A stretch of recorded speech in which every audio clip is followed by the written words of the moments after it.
Talvez você, como eu, cresceu com a ideia de que não existe distinção entre pecados, que cometer um pecadinho ou um pecadão é a mesma coisa, diante de Deus teria o mesmo impacto, e às vezes até já ouviu a própria expressão de que não existe pecadinho nem pecadão.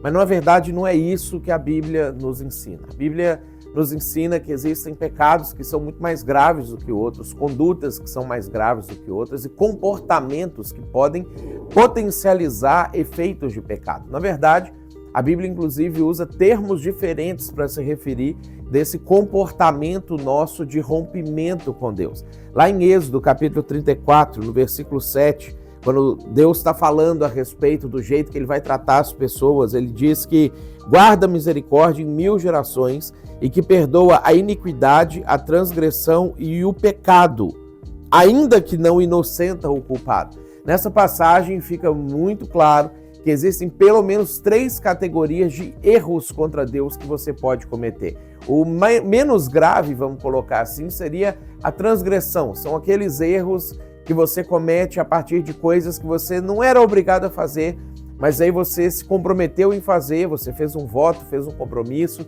e de repente, por alguma razão, você rompe com esse compromisso e você comete uma transgressão. O pecado é aquele erro que nós poderíamos colocar, entre aspas, como acidental. Você não saiu de casa se preparando para cometer aquele erro, você não estava organizando as formas de cobrir aquele erro, mas de repente fez sentido para você cometer aquele erro em algum momento, ou de repente uma situação surgiu e a sua primeira resposta foi uma mentira para escapar de alguma situação, ou foi aderir a uma coisa errada para poder se livrar de algum problema, e aí você cai numa tentação e você comete um pecado. O pior de todos eles, que é o que a Bíblia vai chamar de iniquidade, é aquele que é planejado, é aquele que você organizou, que você arquitetou, você saiu de casa se preparando para fazer aquilo ali, você organizou as maneiras de esconder aquele erro, de poder manipular as pessoas para que elas não soubessem daquilo, ou se soubessem para que elas pudessem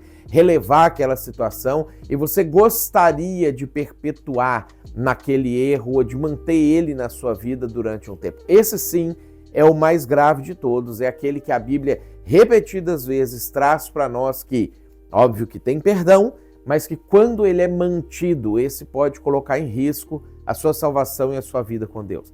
João, lá na sua primeira carta, no capítulo 5, ele faz essa distinção para nós, de pecados que são para a morte e pecados que não são para a morte. Certamente, iniquidade classifica-se como pecados para a morte, pecados que podem fazer você morrer eternamente, romper o seu relacionamento com Deus. De novo, todos têm perdão, mas existem níveis diferentes de erros que você pode cometer contra Deus, e é claro que a gravidade de cada um deles vai trazer implicações para a sua vida espiritual, para a sua vida emocional e às vezes até mesmo para a sua vida física. Evite pecar. Trate isso com seriedade com você.